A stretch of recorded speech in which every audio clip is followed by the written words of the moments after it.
서리아담을 찾아주셔서 감사합니다. 항상 건강하시고 좋은 일만 가득하시길 기원할게요. 지금 구독하시고 바로 오늘 야담 들어보시죠. 6월의 태양은 마치 거대한 화로처럼 이글거리며 대지를 달구고 있었습니다. 며칠째 비 한 방울 내리지 않은 메마른 땅은 갈라진 거북의 등껍질 같았고, 길가에 힘없이 고개를 숙인 풀들은 누렇게 타들어가며 바스락거리는 소리를 냈지요. 공기마저 후끈하게 데워져 숨을 쉴 때마다 뜨거운 기운이 코 속으로 훅 밀려 들어오는 듯한 날이었습니다. 이글거리는 태양 아래 낡은 갓을 푹 눌러쓴 한 선비가 힘겨운 발걸음을 옮기고 있었습니다. 그의 이름은 송세림. 24해의 짧은 생이었지만 그의 어깨에는 가문의 명운이라는 무거운 짐이 지워져 있었지요. 몰락한 양반가의 자손으로 태어나 그가 가세를 일으킬 유일한 길은 오직 한양에서 열리는 과거 시험에 급제하는 것뿐이었습니다. 그의 행색은 초라하기 그지없었습니다. 몇 해를 입어 빛이 바랜 푸른 도포는 군데군데 달아 있었고, 집시는 이미 여러 번 꿰맨 흔적이 역력했지요. 등에 맨 보찜 속에는 붓과 벼루, 먹 몇 자루, 그리고 어머니께서 싸주신 마른 미숫가루 한 줌이 전부였습니다. 며칠을 걸어왔는지 그의 앳된 얼굴은 햇볕에 검게 그을리고 입술은 바싹 말라 있었지만 그 눈빛만은 학문의 깊이를 담은 듯 맑고 청명하게 빛나고 있었습니다. 세림은 본디 글 읽기와 자연을 벗삼는 것을 즐기는 섬세한 감성의 소유자였습니다. 붓을 들면 막힘없이 시를 짓고 책을 펴면 밤을 새워 이치를 탐구하는 것이 그의 기쁨이었지요. 하지만 세상의 잣대는 그런 그의 내면을 알아주지 않았습니다. 가난은 죄가 아니었으나 가난한 선비의 글은 힘이 없었지요. 조금만 더 가면 된다. 세림은 마른 침을 삼키며 스스로를 다그쳤습니다. 하지만 내리쬐는 벼튼 그의 의지를 시험하려는 듯 더욱 기승을 부렸습니다.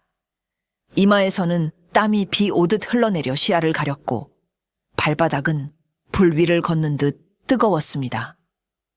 어지럼증이 밀려왔지만 쉴만한 나무 그늘 하나 보이지 않는 삭막한 길이었습니다. 저 멀리 아지랑이가 피어오르는 고갯길이 마치 끝없는 사막처럼 아득하게만 보였지요. 그는 잠시 걸음을 멈추고 보찜에서 물주머니를 꺼냈습니다. 하지만 그 안에 남은 물은 이미 미지근하게 데워져 있었고 겨우 목을 축일 정도밖에 되지 않았습니다. 그는 다시 한번 먼 길을 바라보았습니다. 저 고개만 넘으면 작은 주막이라도 나오지 않을까. 희미한 기대를 품고 그는 다시 무거운 발걸음을 옮겼습니다. 하지만 그의 몸은 이미 한계에 다다르고 있었습니다.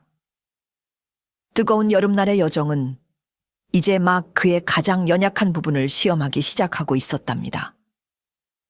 고갯길은 생각보다 훨씬 더 가파르고 험했습니다. 뜨겁게 다궈진 바위들이 내뿜는 열기는 가마솥의 증기처럼 세림의 온몸을 감쌌고 귓가에는 매미들이 목청껏 울어대는 소리만이 윙윙거리며 맴돌았지요.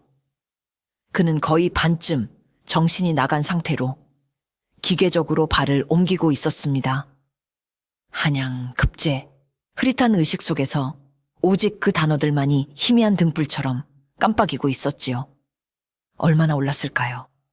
마침내 고갯마루에 다다랐을 때 그의 눈앞이 순간 하얗게 번쩍였습니다.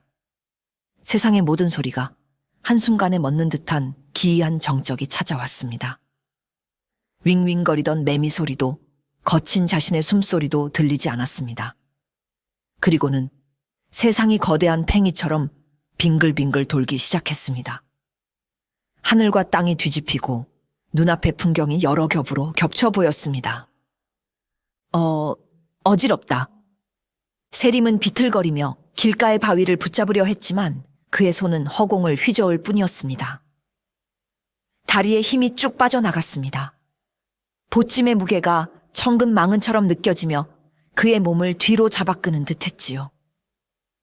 그는 더 이상 버틸 수 없었습니다.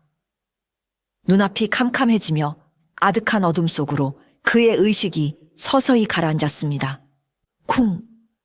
세림의 몸이 먼지를 일으키며 길가에 맥없이 쓰러졌습니다.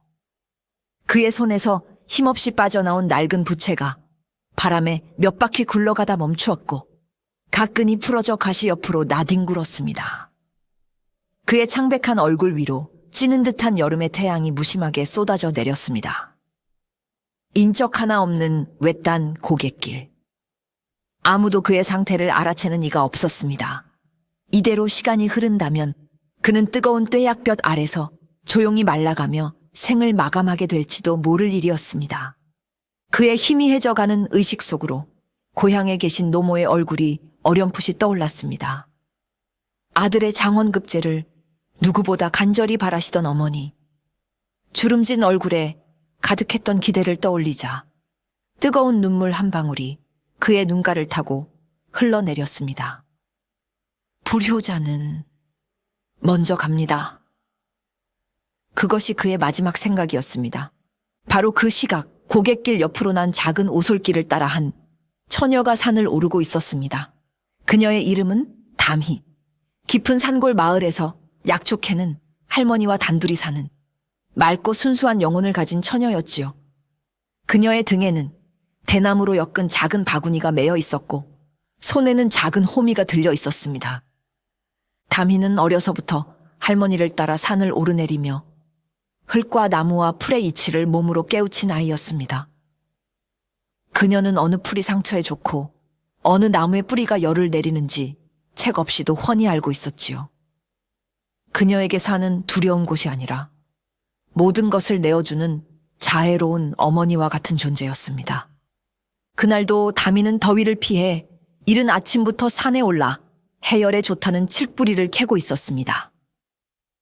바구니가 제법 묵직해지자 그녀는 땀을 씻기 위해 고갯마루 근처에 있는 작은 샘터로 향했지요. 샘터로 가는 길목, 그녀의 맑은 눈에 무언가 이상한 것이 들어왔습니다.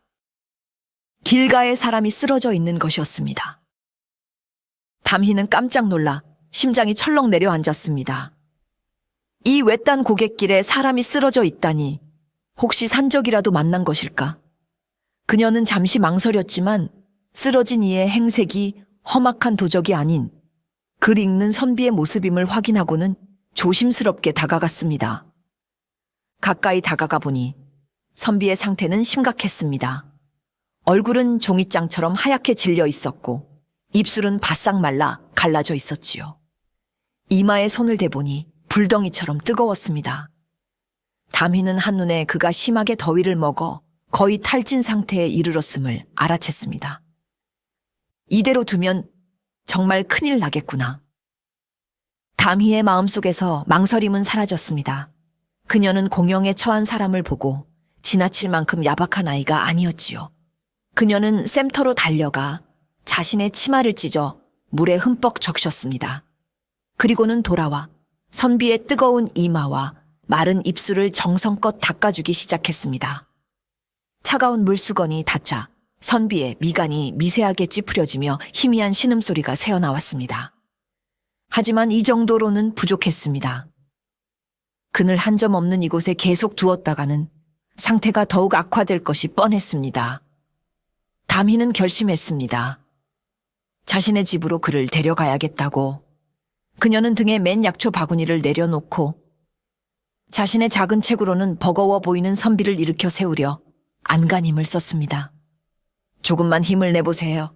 예, 정신 좀 차려보세요. 그녀의 작은 어깨가 무거운 선비의 무게에 휘청거렸지만 그녀는 이를 악물고 그를 부축하여 자신의 집이 있는 산골 마을을 향해 한 걸음 한 걸음 힘겹게 발을 옮기기 시작했습니다. 세림의 의식은 깊고 어두운 강물 속을 하염없이 떠다니는 듯 했습니다. 몸은 청은망은 무거웠고 머릿속은 뜨거운 안개가 낀 것처럼 몽롱했지요. 그러다 문득 그의 귓가에 정겨운 풍경 소리가 들려왔습니다.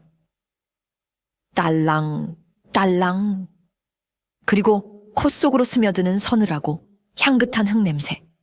그는 무거운 눈꺼풀을 힘겹게 들어 올렸습니다. 눈에 들어온 것은 낯선 풍경이었습니다. 그는 윤기가 흐르는 대청마루가 아닌 잘 마른 흙바닥 위에 지프로 엮은 돗자리에 누워 있었습니다. 천장은 그을음이 앉은 석가래가 그대로 드러나 있었고 창호지 바른 작은 문틈으로는 밝은 햇살과 함께 산의 내음이 섞인 바람이 솔솔 불어 들어오고 있었지요. 아늑하고 서늘한 기운이 감도는 작은 초가였습니다. 그가 몸을 일으키려 하자 아직 움직이시면 아니 되어요. 하는 맑고 고운 목소리가 들렸습니다. 고개를 돌리자 그곳에는 한 처녀가 탕약이 담긴 사발을 들고 앉아 있었습니다. 수수한 무명옷 차림에 꾸미지 않은 소박한 모습이었지만 맑은 시냇물 같은 눈동자와 단아한 얼굴에서는 총명함과 따뜻함이 묻어 나왔지요. 바로 자신을 구해준 담희였습니다. 여기가 어디요? 나는 분명 고갯길에 쓰러져 계신 것을 제가 모셔왔어요. 아주 심하게 더위를 드셨더군요. 우선 이것부터 드셔요. 할머니께서 열을 내리는데 좋은 약초를 다려주셨어요. 담이는 수줍은 듯 고개를 살짝 숙이며 그에게 탕약 그릇을 내밀었습니다. 탕약에서는 쌉싸름하면서도 향긋한 풀 내음이 풍겼습니다. 세림은 그녀의 부축을 받아 힘겹게 몸을 일으켜 앉았습니다. 그리고는 담이가 건네주는 탕약을 천천히 마셨습니다.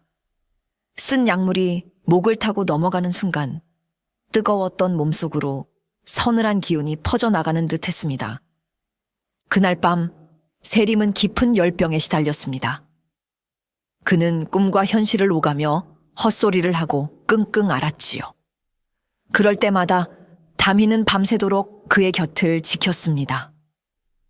그녀는 젖은 물수건으로 그의 뜨거운 이마를 쉴 새 없이 닦아주고 마른 입술을 적셔주었습니다. 할머니는 옆에서 부채질을 하며 세림이 잠결에 이불을 걷어차지 않도록 다독여 주었지요. 세림은 몽롱한 의식 속에서도 자신을 간호하는 담희의 손길을 느낄 수 있었습니다. 그녀의 손길은 비록 투박했지만 그 어떤 명의의 손길보다도 따뜻하고 정성스러웠습니다. 한밤중 갈증에 잠이 깬 세림은 자신도 모르게 물을 찾았습니다. 물 좀. 그의 잠꼬대 같은 소리를 용케 알아들은 담희는 미리 떠놓았던 서늘한 샘물을 그의 입에 조심스럽게 흘려 넣어 주었습니다. 그 시원한 물 한 모금이 세림에게는 천상의 감로수처럼 달콤하게 느껴졌습니다. 낯선 산골의 작은 초가에서 이름 모를 처녀의 따뜻한 보살핌 아래 꺼져가던 선비의 생명은 다시금 희망의 불씨를 되찾고 있었습니다. 담희와 할머니의 극진한 간호 덕분에 세림의 건강은 눈에 띄게 좋아졌습니다. 며칠이 지나자 열은 완전히 내렸고 텅 비었던 뱃속에서는 밥달라 아우성을 칠 만큼 기력도 회복되었지요. 그는 이제 더 이상 돗자리에 누워만 있지 않고 마루에 걸터 앉아 산골의 맑은 공기를 쐴 수 있게 되었습니다. 몸이 회복되면서 세림은 비로소 자신을 둘러싼 풍경과 사람들을 찬찬히 바라볼 여유를 갖게 되었습니다. 담희의 집은 비록 가난했지만 모든 것이 정갈하고 소박한 아름다움으로 가득 차 있었습니다. 처마 밑에는 잘 말린 약초와 시래기가 주렁주렁 매달려 있었고 작은 텃밭에는 싱싱한 채소들이 파릇파릇 자라고 있었지요. 그리고 그 모든 풍경의 중심에는 언제나 묵묵히 제 할 일을 하는 담이가 있었습니다. 세림의 눈에 담이는 참으로 신비로운 처녀였습니다. 그녀는 이른 아침이면 이슬을 맞으며 산에 올라 약초와 나무를 캐왔고 낮에는 텃밭을 메거나 길쌈을 했습니다. 글을 읽을 줄은 몰랐지만 그녀는 세상의 이치를 누구보다 깊이 이해하고 있는 듯 했습니다.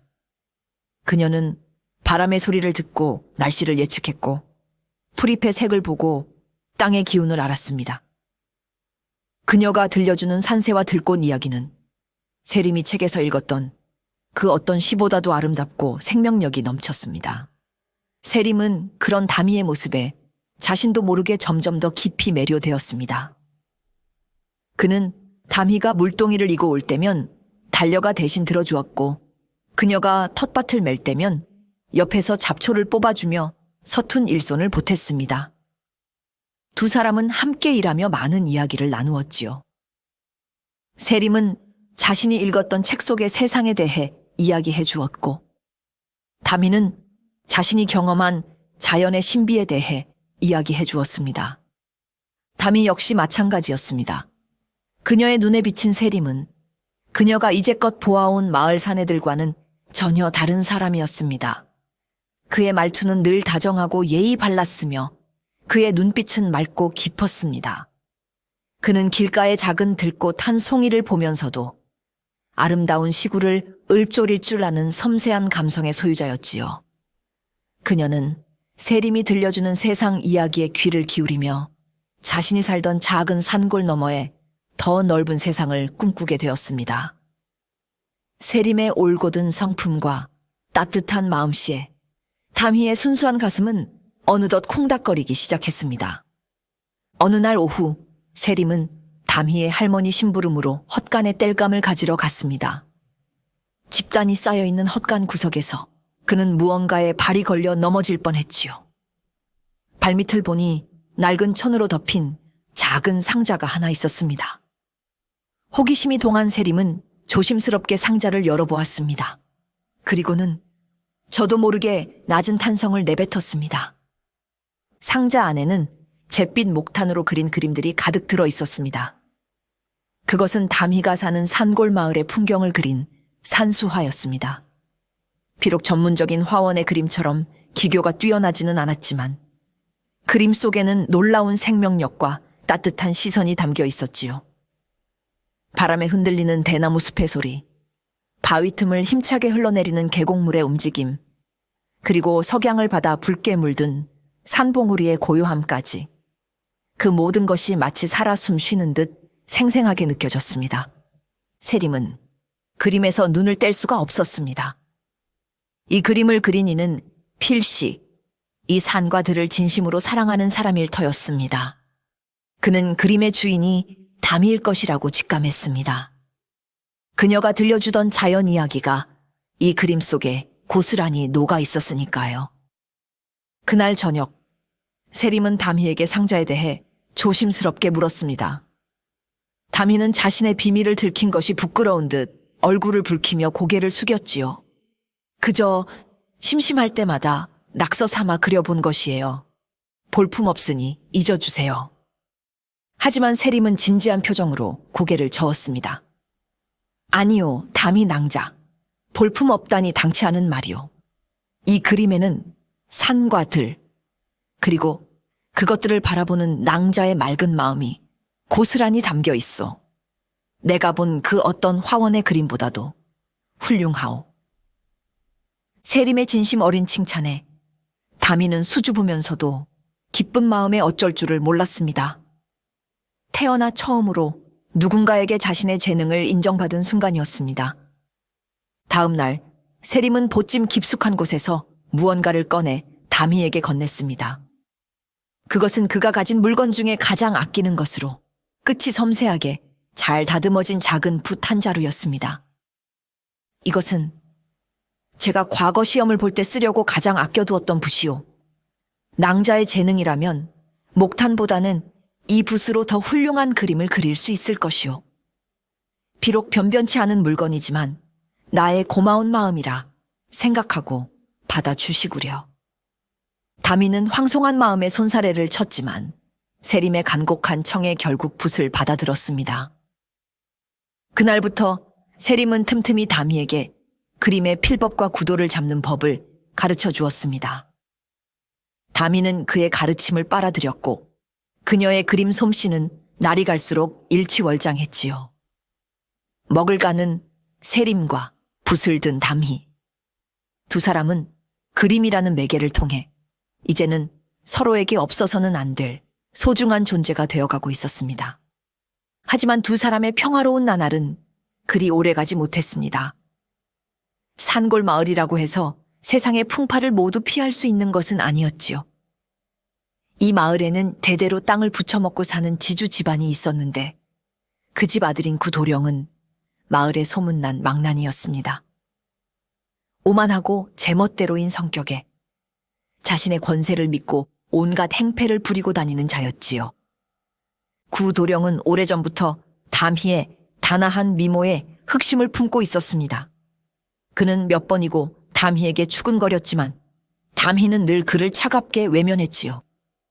그런데 최근 담희의 집에 웬 낯선 선비가 머물고 있다는 소문이 그의 귀에까지 들어간 것입니다. 질투와 의심에 사로잡힌 구도령은 그 길로 하인 며칠 거느리고 담희의 집으로 들이닥쳤습니다. 걔 아무도 없느냐? 이리 나와 보거라. 구도령은 대문도 없는 남의 집 마당에 버젓이 들어와 오만하게 소리쳤습니다. 그의 갑작스러운 등장에 마루에서 담희와 함께 약초를 다듬고 있던 세림과 할머니는 깜짝 놀랐지요. 담희의 얼굴에는 순식간에 불안한 기색이 어렸습니다. 구도령은 마루에 앉아있는 세림을 발견하고는 위아래로 훑어보며 비아냥거리기 시작했습니다. 허허, 과연 소문대로 웬 사내놈이 있었구나. 행색을 보니 어디 떠돌다 굴러 들어온 가난한 선비놈 같은데 내 이놈. 어느 안전이라고 감히 이 처녀의 집에 머물며 희롱하고 있는 것이냐. 그의 무례하고 아나무인 격인 태도에 세림의 미간이 찌푸려졌습니다. 세림은 자리에서 일어나 예를 갖추어 말했지요. 말씀이 지나치시오. 나는 길에서 병을 얻어 쓰러진 것을 이 댁의 도움으로 목숨을 구했소. 지금은 은혜를 갚으며 잠시 신세를 지고 있을 뿐 어찌 낭자를 희롱한단 말이오. 하지만 구도령은 세림의 말을 들을 생각도 없었습니다. 그는 세림의 초라한 행색을 핑계 삼아 더욱 기고만장하게 떠들어댔지요. 내 이놈, 글줄이나 읽었다고 어디서 양반 행세를 하느냐. 썩 내 눈앞에서 사라지지 못할까. 다시 한번 이 집 근처에서 얼씬거리다. 내 눈에 띄면 내 놈의 다리 몽둥이를 부러뜨려 놓을 줄 알거라. 구도령은 세림의 어깨를 거칠게 밀치며 협박했습니다. 세림은 분노가 치밀어 올랐지만 이곳에서 소란을 피우면 담희와 할머니에게 더 큰 해가 될 것을 알기에 꾹 참을 수밖에 없었습니다. 구도령의 행패가 있고 난 후 세림은 깊은 고뇌에 빠졌습니다. 자신의 존재가 담희에게 위협이 되고 있다는 사실을 깨달았기 때문이지요. 게다가 몸은 이제 완전히 회복되었고 한양에서 열릴 과거 시험 날짜도 코앞으로 다가오고 있었습니다. 언제까지고 이 산골에 머물러 있을 수만은 없는 노릇이었습니다. 그는 떠나야만 했습니다. 그날 밤 세림은 담희와 할머니에게 이별을 고했습니다. 두 분의 은혜는 평생 잊지 않겠습니다. 이제 몸도 다 나았으니 내일 아침 길을 떠나려 합니다. 할머니는 말없이 고개를 끄덕였지만 담희의 얼굴은 금세 슬픔으로 어두워졌습니다. 그녀는 아무 말도 하지 못하고 고개만 푹 숙였지요. 가슴이 찢어지는 듯 했지만 그의 앞길을 막을 수는 없는 노릇이었습니다. 떠나기 전날 밤 세림은 마루에 홀로 앉아있는 담희에게 조용히 다가갔습니다. 밤하늘에는 별이 총총했고 귓가에는 귀뚜라미 우는 소리만이 가득했습니다. 한동안 무거운 침묵이 흘렀지요. 먼저 입을 연 것은 세림이었습니다. 담희 낭자. 그가 부르는 나지막한 목소리에 담희의 어깨가 가늘게 떨렸습니다. 내가 반드시 돌아오겠소. 세림은 품에서 자신이 가장 아끼는 먹한 자루를 꺼내 담희의 손에 쥐어주었습니다. 그것은 그가 과거 시험장에서 자신의 모든 것을 쏟아부으려 했던 가장 좋은 손견먹이었습니다. 나는 한양으로 가 반드시 과거에 급제할 것이요. 그리고 낭자를 데리러 이곳으로 다시 돌아오겠소. 양반과 평민의 신분 차이가 우리를 가로막을지도 모르오. 하지만 내가 힘을 얻는다면 그 어떤 어려움도 이겨낼 수 있을 것이오. 그러니 부디 나를 믿고 기다려 주시오. 이 먹을 나의 약속의 증표로 남기겠소. 그의 목소리는 진실했고 그의 눈빛은 흔들림 없었습니다. 담희는 차갑고 단단한 먹을 쥔 채 차오르는 눈물을 참으려 애썼습니다. 그녀는 고개를 들어 세림의 눈을 바라보았습니다. 그의 눈 속에는 자신을 향한 깊은 연정과 굳은 의지가 담겨 있었습니다. 기다리겠습니다, 도련님. 담희는 눈물을 머금고 간신히 대답했습니다. 그녀는 그가 준 먹을 마치 세상에서 가장 소중한 보물처럼 두 손으로 꼭 품에 안았습니다. 다음 날 새벽, 세림은 담희와 할머니의 배웅을 받으며 다시 한양으로 가는 길에 올랐습니다. 그의 모습이 산모퉁이 너머로 완전히 사라질 때까지 담희는 그 자리에서 하염없이 눈물을 흘렸지요. 그녀의 손에는 세림이 남기고 간 먹이 굳게 쥐어져 있었습니다. 세림이 떠나자 마을의 평화는 거짓말처럼 깨졌습니다. 눈에 가시 갔던 선비가 사라지자 구도령은 이제 거리낄 것이 없다는 듯 본격적으로 담희를 손에 넣기 위한 비열한 계략을 꾸미기 시작했습니다. 그는 먼저 담희의 가장 큰 약점이자 버팀목인 할머니를 노렸습니다. 구도령은 관아의 아전과 미리 말을 맞추었습니다. 그리고는 며칠 뒤 포졸 며칠 대동하고 담희의 집으로 들이닥쳤지요. 관아에서 나왔다. 이 집에 사는 노파를 잡아들여라. 포졸들은 다짜고짜 집으로 들어와 영문도 모르는 할머니의 팔을 거칠게 묶기 시작했습니다. 아니, 이게 무슨 짓입니까? 우리 할머니가 무슨 죄를 지었다고 이러십니까? 담희가 울부짖으며 앞을 가로막았지만 포졸들은 그녀를 거칠게 밀쳐냈습니다. 구도령은 그 옆에 서서 마치 승리자처럼 교활한 미소를 지으며 말했지요. 내 할미는 관아의 허가도 없이 불법으로 약초를 캐다 팔아 국법을 어지럽혔다. 이는 중죄에 해당하니 마땅히 옥에 가두어 벌을 받아야 할 것이다. 말도 안 되는 억지였습니다. 상골마을 사람들이 약초를 캐다 장에 내다 파는 것은 오래된 관례였고 누구도 그것을 문제 삼지 않았습니다. 명백히 구도령이 꾸민 함정이었습니다. 하지만 힘없는 담희와 할머니가 권력과 결탁한 그의 계략에 맞설 방법은 없었습니다. 할머니, 할머니. 담희는 속수무책으로 관아로 끌려가는 할머니의 뒷모습을 보며 목 놓아 울었습니다. 구도령은 그런 담희의 어깨를 감싸 안으려는 듯 다가오며 뱀처럼 속삭였습니다. 너무 슬퍼하지 말거라, 담희야. 네가 내 뜻을 받아들인다면 내가 너의 할미를 옥에서 꺼내줄 수도 있느니라. 그제야 담희는 이 모든 것이 자신을 얻기 위한 구도령의 비열한 수작이었음을 깨달았습니다. 그녀는 분노에 찬 눈으로 구도령을 노려보며 그의 손을 뿌리쳤습니다. 더러운 손 치우세요. 당신 뜻대로는 절대 되지 않을 겁니다. 하지만 구도령은 여유만만했습니다. 가장 든든한 보호막이었던 할머니가 사라진 지금 저 연약한 처녀 하나쯤 굴복시키는 것은 시간 문제라고 생각했기 때문입니다. 할머니가 억울하게 옥에 갇히자 담희의 삶은 송두리째 흔들렸습니다. 세상에 단 하나뿐인 혈육이 차가운 감옥에 갇혀 고생하고 있다는 생각에 그녀는 밤마다 눈물로 잠을 설쳤지요. 구도령은 거의 매일같이 그녀의 집을 찾아와 달콤한 말과 은근한 협박을 번갈아 가며 그녀의 마음을 흔들려 했습니다. 담희야, 생각은 해보았느냐? 너의 할미는 연로하여 옥살이를 오래 견디지 못할 것이다. 네가 나의 첩이 되어준다면 당장이라도 편히 모실 수 있도록 해주겠다. 구도령의 끈질긴 회유에 담희는 몇 번이고 마음이 약해졌습니다. 세림과의 약속을 저버리고 자신의 몸을 희생해서라도 할머니를 구해야 하는 것은 아닐까. 그녀는 깊은 절망감에 휩싸였습니다. 하지만 담희는 그리 쉽게 꺾이는 아이가 아니었습니다. 그녀는 할머니가 늘 하시던 말씀을 떠올렸지요.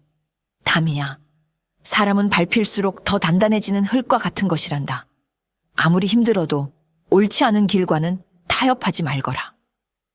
담희는 눈물을 닦고 굳은 결심을 했습니다. 이대로 무릎 꿇을 수는 없다고. 그녀는 먼저 마을의 가장 연장자이자 존경받는 어른인 이 서방댁을 찾아갔습니다. 그리고는 구도령의 악행과 할머니의 억울한 사정을 눈물로 호소하며 도움을 청했습니다. 어르신, 제발 저희 할머니를 구해주세요. 구도령이 저를 얻기 위해 꾸민 짓입니다. 이대로 두면 저희 할머니는 옥에서 돌아가실지도 모릅니다. 마을 사람들은 대부분 구도령 집안에 소작을 붙이는 처지라 섣불리 나서기를 두려워했습니다. 하지만 담희의 간절한 호소와 평소 덕망이 높았던 할머니의 억울한 사정에 몇몇 용기 있는 어른들이 그녀의 편이 되어주기 시작했습니다. 그들은 함께 관할을 찾아가 원님에게 탄원서를 내고 할머니의 석방을 요구하는 등 힘을 보태주었지요. 구도령은 담희가 순순히 굴복하지 않고 오히려 마을 사람들을 선동하여 자신에게 저항하자 크게 분노했습니다. 괘씸한 것, 감히 내게 맞서? 그는 담희를 돕는 사람들에게 소작을 거두어 드리겠다고 협박하고 온갖 방법으로 그들을 괴롭혔습니다. 상황은 점점 더 악화되었지만 담희는 포기하지 않았습니다. 그녀는 매일같이 옥에 갇힌 할머니에게 정성껏 지은 밥을 날랐고 옥졸에게 뇌물을 줘가며 할머니의 안위를 살폈습니다. 그녀의 연약한 어깨 위에는 거대한 권력에 맞서 싸워야 하는 무거운 짐이 지워져 있었습니다. 그녀는 먼 곳에 있을 세림을 떠올리며 마음속으로 되뇌었습니다. 도련님, 저는 무너지지 않을 거예요. 당신이 돌아오실 때까지 제가 할머니를 꼭 지켜낼 거예요. 그녀의 저항은 비록 계란으로 바위치기처럼 보였지만 그 안에는 꺾이지 않는 강인한 의지가 담겨 있었답니다. 담희가 산골 마을에서 외로운 싸움을 벌이고 있는 동안 한양에서는 나라의 미래를 짊어질 인재를 뽑는 과거 시험이 한창이었습니다. 전국 각지에서 모여든 수천 명의 선비들이 자신의 학식과 경륜을 겨루는 치열한 장이었지요. 세림 역시 그 수많은 응시자들 중 한 명이었습니다. 그는 담희의 마을을 떠난 이후 밤낮을 가리지 않고 글 공부에 매진했습니다. 잠을 줄이고 먹는 것을 아껴가며 오직 책과 씨름했지요. 그의 머릿속에는 두 가지 생각뿐이었습니다. 첫째는 가문을 일으켜야 한다는 책임감, 그리고 둘째는 담희와의 약속을 지켜야 한다는 간절함이었습니다. 담희의 맑은 얼굴을 떠올릴 때마다 그는 더욱 힘을 내어 붓을 잡을 수 있었습니다. 드디어 시험 당일, 세림은 그동안 갈고 닦은 모든 것을 시험지 위에 쏟아부었습니다. 나라의 당면 과제에 대한 그의 날카로운 분석과 백성을 위한 그의 진심 어린 대책은 다른 응시자들의 답안과는 격이 달랐지요. 그의 글에는 학문의 깊이뿐만 아니라 세상을 향한 따뜻한 시선과 강직한 기계가 담겨 있었습니다. 며칠 후 합격자를 알리는 방이 나붙던 날, 세림은 떨리는 마음으로 자신의 이름을 찾았습니다. 그리고는 자신의 눈을 의심했습니다. 수많은 합격자들의 이름 중 가장 높은 첫 번째 자리에 송세림이라는 세 글자가 선명하게 적혀 있었기 때문입니다. 장원, 즉 수석 합격이었습니다. 장원이다! 내가 장원급제를 했어. 세림은 자신도 모르게 주먹을 불끈 쥐며 환호성을 질렀습니다. 주변의 선비들이 그에게 몰려와 축하 인사를 건넸고 그는 얼떨떨한 기분으로 그들의 인사를 받았습니다. 가난한 시골 선비가 모두의 예상을 뛰어넘어 장원을 차지한 것은 그야말로 파격적인 일이었습니다. 그의 이름과 답안은 곧 임금의 귀에까지 들어갔습니다. 임금은 세림을 직접 불러 그의 학식과 인품을 시험하고는 크게 만족했습니다. 젊은 선비의 눈빛에서 나라의 미래를 이끌어갈 총명함과 백성을 아끼는 따뜻한 마음을 보았기 때문이지요. 세림은 장원급제라는 크나큰 영광에 기뻤지만 그의 마음은 벌써 담희가 있는 산골 마을로 달려가고 있었습니다. 담희 낭자 보시오. 내가 해냈소. 이제 낭자를 데리러 갈 수 있게 되었소. 그는 하루빨리 담희에게 이 기쁜 소식을 전하고 그녀와의 약속을 지킬 생각에 가슴이 벅차올랐습니다. 하지만 그는 아직 모르고 있었습니다. 자신이 없는 사이 사랑하는 그녀가 얼마나 큰 시련을 겪고 있었는지를 말입니다. 세림이 장원급제를 했다는 소식은 인편을 통해 산골 마을에도 전해졌습니다. 마을 사람들은 자신들의 마을에 머물렀던 가난한 선비가 나라의 큰 인재가 되었다는 소식에 깜짝 놀랐지요. 그리고 그 소식은 누구보다 구도령을 초조하고 불안하게 만들었습니다. 그깟 떠돌이 선비놈이 장원이라고? 만약 그놈이 정말로 돌아오기라도 한다면 구도령은 자신의 계획에 차질이 생길 것을 두려워했습니다. 그는 더 이상 시간을 지체할 수 없다고 판단하고 담희를 굴복시키기 위한 마지막 수단을 쓰기로 결심했습니다. 그는 곧장 담희의 집으로 달려가 거의 협박에 가까운 최후통첩을 날렸습니다. 잘 들어라, 담희야. 네가 믿고 있는 그 선비놈이 장원을 했든 말든 지금 당장 네 할미를 구해줄 수는 없다. 이곳의 법은 나고 원님 또한 내 사람이다. 내가 너에게 마지막 기회를 주겠다. 내일 당장 내 집으로 들어와 나의 사람이 되어라. 그리하면 네 할미를 옥에서 꺼내주겠지만 끝까지 내 뜻을 거역한다면 네 할미는 옥에서 꼼짝없이 굶어 죽게 될 것이다. 그의 눈에는 탐욕과 함께 초조함에서 비롯된 잔인한 살기가 번뜩이고 있었습니다. 담이는 온몸이 차갑게 식는 것을 느꼈습니다. 이제 정말로 마지막 벼랑 끝에 몰린 것이었습니다.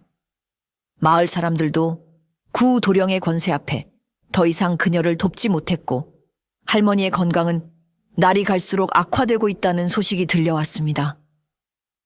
그날 밤 담이는 방 안에 홀로 앉아 세림이 주고 간 먹을 손에 쥔 채 하염없이 눈물을 흘렸습니다. 세림은 약속대로 큰 인물이 되어 돌아올 준비를 하고 있는데 자신은 그 약속을 지킬 수 없게 되었습니다. 할머니의 목숨과 자신의 정인과의 약속, 둘 중 하나를 선택해야 하는 잔인한 기로에 놓인 것입니다. 한참을 울던 담희는 마침내 비통한 결심을 내렸습니다. 자신을 평생 길러준 할머니를 외면할 수는 없었습니다. 그녀는 세림에 대한 미안함과 그리움을 가슴 깊이 묻기로 했습니다. 그리고 자신의 몸을 희생하여 할머니를 구하기로 마음먹었지요. 도련님, 죄송합니다. 부디 저 같은 계집은 잊으시고 더 좋은 분을 만나 행복하십시오. 담희는 먹에 대고 마지막 인사를 속삭였습니다. 그녀의 눈물 한 방울이 먹 위로 떨어져 검은 목빛으로 번져나갔습니다. 다음 날 아침이 밝으면 그녀는 스스로 구 도령의 집으로 걸어 들어가 욕망의 제물이 될 운명이었습니다. 순수했던 처녀의 삶은 그렇게 절망의 어둠 속으로 가라앉고 있었습니다. 다음 날 아침, 마을은 무거운 침묵에 잠겨 있었습니다. 담희가 결국 구 도령의 뜻을 받아들이기로 했다는 소문이 퍼지자 마을 사람들은 안타까움에 혀를 찼지만 누구 하나 섣불리 나서지 못했지요. 담희는 밤새 뜬 눈으로 지사은 듯 창백한 얼굴로 가장 깨끗한 소복으로 갈아입었습니다. 마치 초상집에 가는 사람처럼 그녀의 얼굴에는 모든 것을 체념한 듯한 슬픔만이 가득했습니다. 그녀가 구 도령의 집을 향해 마지막 발걸음을 때려던 바로 그 순간이었습니다. 마을 어귀에서부터 요란한 말 발굽 소리와 함께 웬 행색이 남루한 나그네 무리가 나타났습니다. 그들은 하나같이 삿갓을 깊게 눌러쓰고 있었지만 허리춤에 찬 칼과 범상치 않은 기세는 보통의 나그네가 아님을 말해주고 있었지요. 마을 사람들은 무슨 일인가 싶어 길가로 몰려나와 그들을 구경했습니다. 구 도령과 그의 하인들 역시 웬 놈들이냐 며 오만한 태도로 그들의 앞을 가로막았습니다. 나그네 무리의 가장 앞에 서 있던 이가 말에서 내렸습니다. 그는 아무 말 없이 품에서 무언가를 꺼내 번쩍 들어 올렸습니다. 그것은 나무로 만든 패였는데 앞면에는 암행어사, 뒷면에는 여러 마리의 말이 새겨진 마패였습니다. 암행어사 출두요! 그 외침과 함께 마을은 그야말로 발칵 뒤집혔습니다. 암행어사라니.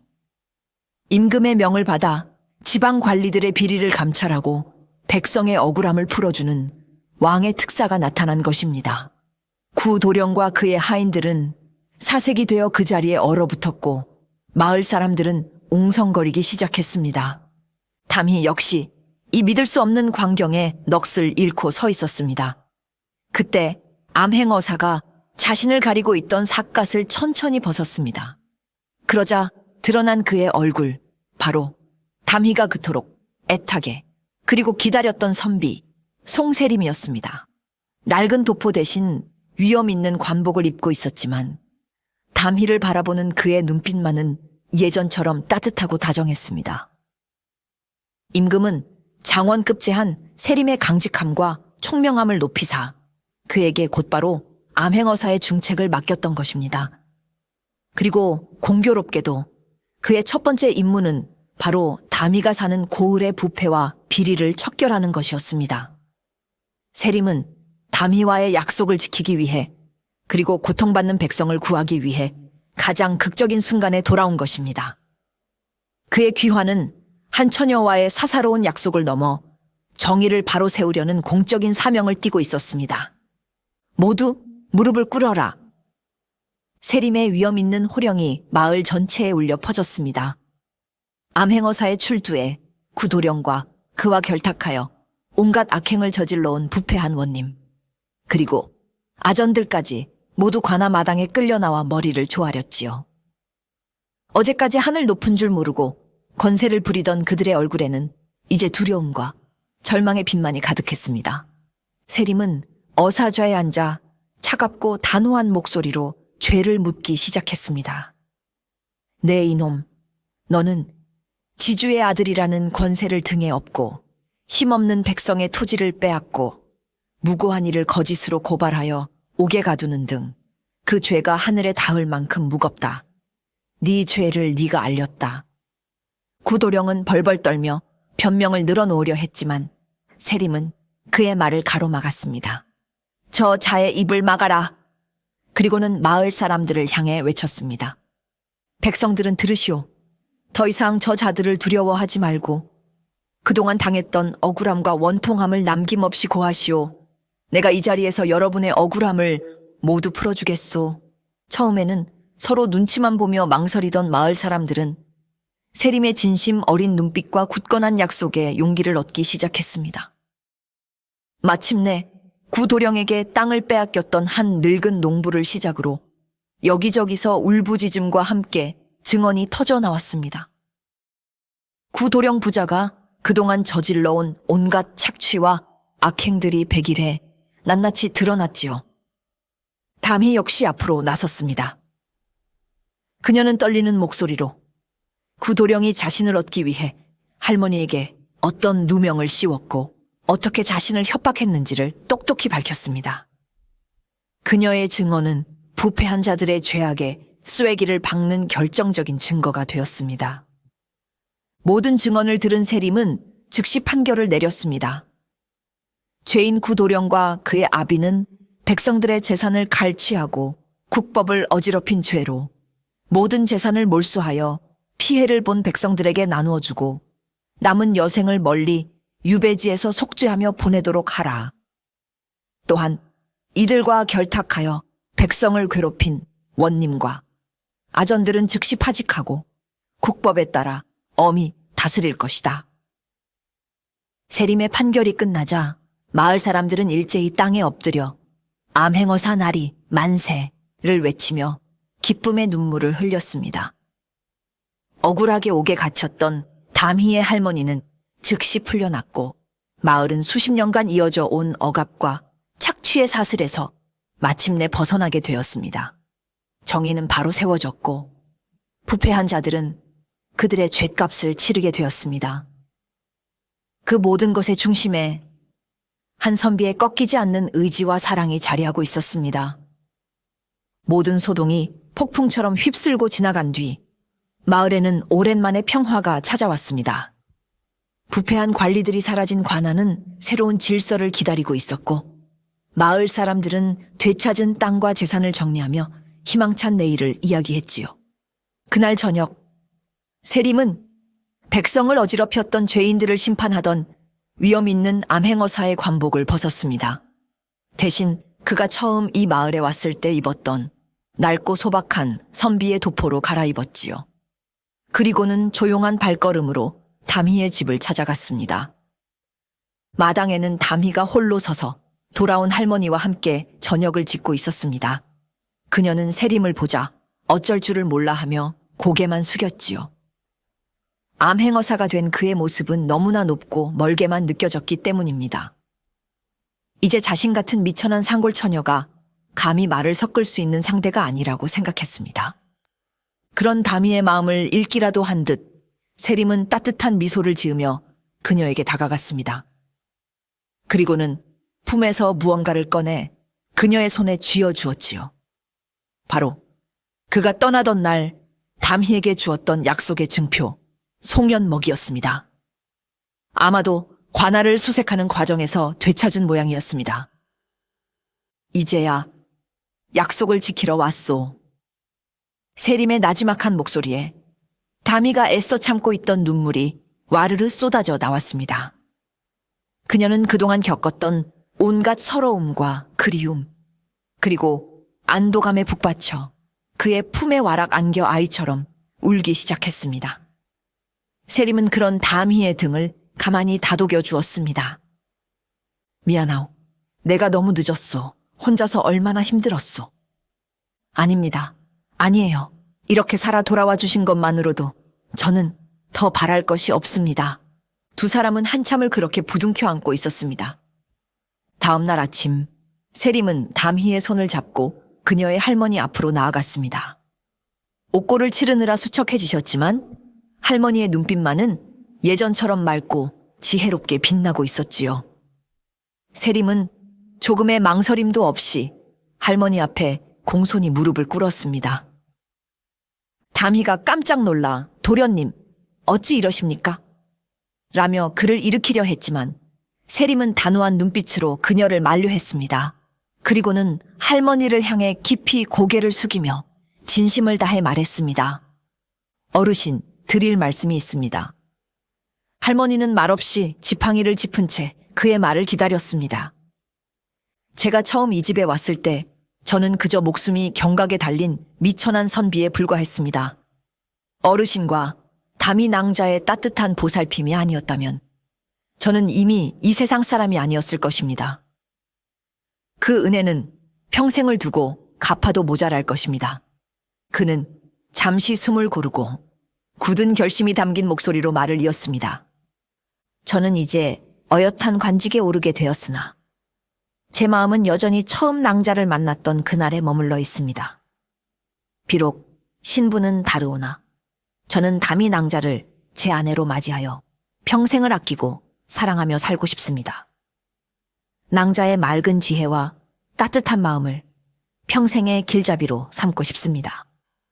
부디 저의 진심을 받아주시어 낭자와의 혼인을 허락하여 주시옵소서.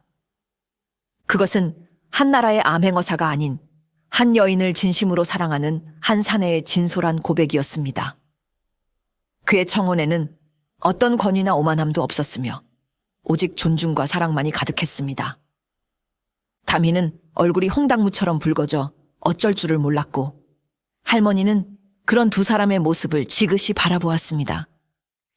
할머니는 처음부터 세림이 보통 인물이 아님을, 그리고 두 사람이 하늘이 맺어준 인연임을 알고 있었습니다. 그녀의 주름진 눈가에 이슬이 맺혔습니다. 일어나게 젊은이, 자네의 그 마음이 진심이라면 내가 어찌 반대를 하겠나. 우리 담희가 자네 같은 짝을 만났으니 이 늙은이는 이제 더 바랄 것이 없네. 부디 우리 손녀를 평생 아끼고 귀히 여겨주게나. 할머니의 허락이 떨어지자 세림의 얼굴에 비로소 환한 미소가 피어났습니다. 그는 담희를 바라보았고 담희 역시 눈물 어린 미소로 그에게 화답했습니다. 세림과 담희의 혼례 소식은 금세 온 마을에 퍼져나갔습니다. 마을 사람들은 자신들을 구해준 젊은 암행어사와 마을의 자랑인 착한 처녀 담희의 결합을 제1처럼 기뻐하며 축하해 주었지요. 두 사람의 혼례는 한양의 양반가처럼 화려하고 거창하지는 않았습니다. 비단 예복 대신 마을 안악들이 정성껏 지어준 고운 무명옷을 입었고 값비싼 음식 대신 마을 사람들이 십시일반으로 마련한 소박하지만 푸짐한 잔치 음식이 차려졌습니다. 혼례식은 담희의 작은 초가 마당에서 마을 사람들 모두의 진심 어린 축복 속에서 치러졌습니다. 신랑 세림은 늠름했고 족두리를 쓴 신부 담희의 모습은 그 어떤 양반집 규수보다도 아름답고 단아했습니다. 마을의 가장 큰 어른이 주례를 섰고 마을 아이들은 꽃잎을 뿌리며 두 사람의 앞날을 축복했지요. 도령 일가의 억압에 시달리던 마을에 아주 오랜만에 진정한 웃음소리와 풍악소리가 울려 퍼졌습니다. 잔치가 무르익자 세림은 마을 사람들 앞에 서서 깊이 고개를 숙였습니다. 제가 이 마을에 처음 왔을 때 여러분은 낯선 저를 따뜻하게 맞아주셨고 제가 없을 때에는 담희 낭자를 꿋꿋이 지켜주셨습니다. 오늘의 제가 있는 것은 모두 여러분 덕분입니다. 이제 저는 담희 낭자의 지아비이자 이 마을의 일원으로서 여러분과 기쁨과 슬픔을 함께 나누겠습니다. 그의 진심 어린 말에 마을 사람들은 뜨거운 박수를 보냈습니다. 그들은 이제 세림을 높은 벼슬아치가 아닌 자신들과 함께 살아갈 다정한 이웃이자 든든한 보호자로 받아들인 것입니다. 담희 역시 할머니의 손을 꼭 잡고 자신을 지켜준 마을 사람들에게 고마움의 눈물을 흘렸습니다. 그날의 혼례는 단순히 두 남녀의 결합이 아니었습니다. 그것은 시련을 이겨낸 마을 공동체가 함께 기쁨을 나누는 축제였고 새로운 희망을 약속하는 자리였습니다. 비록 소박했지만 그 어떤 화려한 혼례보다도 더 따뜻하고 의미 있는 시작이었습니다. 혼례를 치르고 며칠 후 세림은 한양으로 돌아가 임금께 그간의 일을 보고해야 했습니다. 임금은 세림이 단기간에 부패한 관리를 척결하고 민심을 수습한 것을 크게 칭찬하며 그에게 중앙조정에 높은 벼슬자리를 제안했습니다. 장원급제한 인재에게는 당연한 수순이었지요. 하지만 세림은 임금 앞에 엎드려 뜻밖의 청을 올렸습니다. 성은이 만극하오나 소신은 한양의 높은 벼슬자리보다 소신이 감찰했던 그 고을의 새로운 사또로 부임하기를 간청하나이다. 임금과 신하들은 모두 의아해했습니다. 모두가 선망하는 중앙관직을 마다하고 궁벽한 시골의 수령으로 가겠다니. 임금이 그 이유를 묻자 세림은 차분히 자신의 소신을 밝혔습니다. 전하, 그 고을은 오랫동안 부패한 관리의 수탈로 인해 백성들의 삶이 피폐해져 있습니다. 이제 막 묵은 뿌리를 뽑았으니 새로운 희망의 싹을 트이울 사람이 필요합니다. 소신은 그곳 백성들에게 큰 빚을 졌고 그들의 아픔을 누구보다 잘 알고 있습니다. 부디 소신이 그곳으로 돌아가 상처 입은 백성들을 보듬고 어진 정치를 펼칠 기회를 주시옵소서. 그리고 그는 담희와의 사연을 솔직하게 고백했습니다. 또한 소신에게는 그곳에 평생을 약속한 정인이 있습니다. 그녀는 비록 글을 읽지는 못하나 자연의 이치를 꿰뚫고 백성을 아끼는 따뜻한 마음을 가진 지혜로운 여인입니다. 소신은 그녀의 지혜를 길잡이 삼아 책상머리의 정치가 아닌 백성의 삶 속에 함께하는 진정한 목민관이 되고 싶습니다. 임금은 세림의 당찬 포부와 진솔한 마음에 크게 감동했습니다. 그는 흔쾌히 세림의 청을 허락하며 그대와 같은 신하가 있어 짐의 마음이 든든하구나. 부디 그대의 뜻대로 백성을 하늘처럼 섬기는 훌륭한 목민관이 되어주길 바란다. 고 격려했습니다. 새로운 사또가 된 세림의 곁에는 언제나 아내 담희가 있었습니다. 그녀는 사또의 아내가 되었다고 해서 교만해지거나 사치를 부리지 않았습니다. 여전히 소박한 무명옷을 즐겨 입었고 관아의 허드레시를 돕는 안악들과 스스럼 없이 어울렸지요. 사람들은 그녀를 아씨라고 부르기보다 예전처럼 담희라고 부르며 친근하게 대했습니다. 세림은 고을을 다스리는 데 있어 종종 어려운 문제에 부딪혔습니다. 법전과 서책만으로는 해결할 수 없는 백성들의 실생활과 관련된 문제들이었지요. 그럴 때마다 담희의 지혜는 큰 힘이 되었습니다. 어느 해 극심한 가뭄이 들어 백성들의 시름이 깊어졌습니다. 세림은 기우제를 지내고 관아의 창고를 열어 곡식을 나누어 주었지만 역부족이었습니다. 그가 밤늦도록 관아에 앉아 대책을 고민하고 있을 때 담희가 조용히 다가와 그림 한 장을 내밀었습니다. 그녀가 그린 그림 속에는 깊은 산속의 축축한 이끼와 바위 틈에서 자라는 물기 많은 약초, 그리고 마르지 않는 작은 샘터의 모습이 그려져 있었습니다. 서방님, 지금 들판의 물은 말랐지만 산의 깊은 곳은 아직 물기를 머금고 있습니다. 저곳이라면 가뭄을 견딜 수 있는 구황작물을 심을 수 있지 않을까요? 담희의 그림과 말에 세림은 무릎을 탁 쳤습니다. 그는 즉시 백성들을 이끌고 담희가 알려준 상이슬을 개간하여 가뭄에 강한 메밀과 콩을 심었습니다. 그해 가을 들판의 벼는 대부분 말라 죽었지만 상이슬계 작물들은 풍성한 수확을 거두어 많은 백성들이 굶주림을 면할 수 있었습니다. 또 한 번은 마을에 역병이 돌아 사람들이 쓰러져 나갔습니다. 의원이 부족하여 속수무책일 때 담희는 자신이 아는 약초 지식을 총동원했습니다. 그녀는 열을 내리고 해독작용이 있는 약초들의 모습을 하나하나 그림으로 그려 아이들에게 그 약초들을 캐오도록 시켰습니다. 그리고는 캐온 약초를 직접 다려 아픈 사람들에게 나누어 주었지요. 그녀의 지혜로운 처방 덕분에 역병은 더 이상 번지지 않고 잠잠해졌습니다. 담희는 결코 정치에 직접 나서거나 남편의 권위를 내세우지 않았습니다.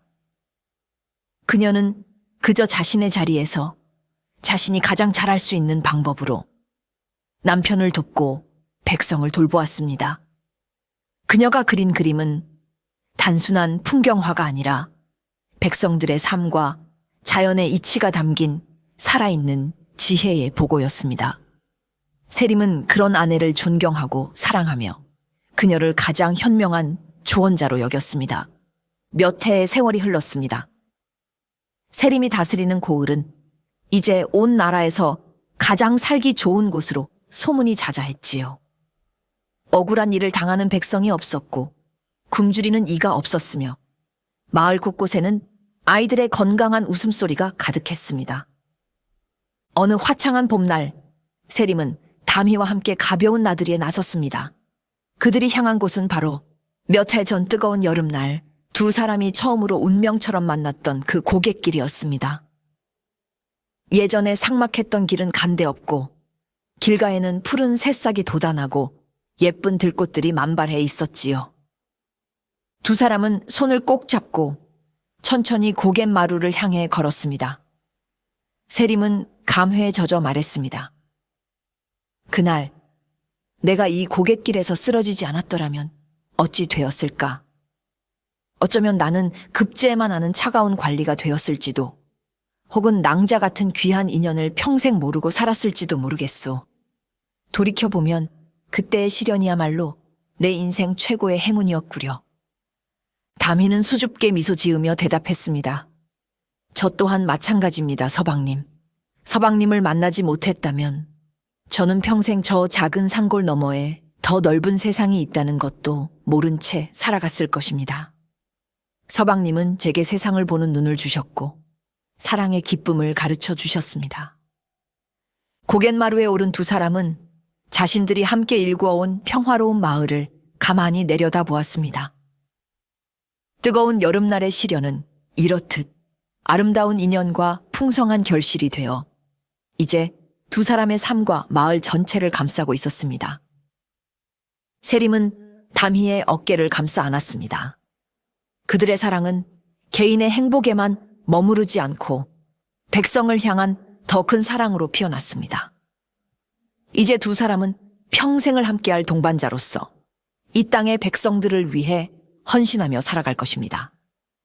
그들의 아름다운 사랑 이야기는 한편의 시가 되고 노래가 되어 그 고을에 오래도록 전설처럼 회자될 것이었습니다. 회자될 것이었습니다. 회자될 것이었습니다. 회자될 것이었습니다. 회자될 것이었습니다. 회자될 것이었습니다. 회자될 것이었습니다. 회자될 것이었습니다. 회자될 것이었습니다. 회자될 것이었습니다. 회자될 것이었습니다. 회자될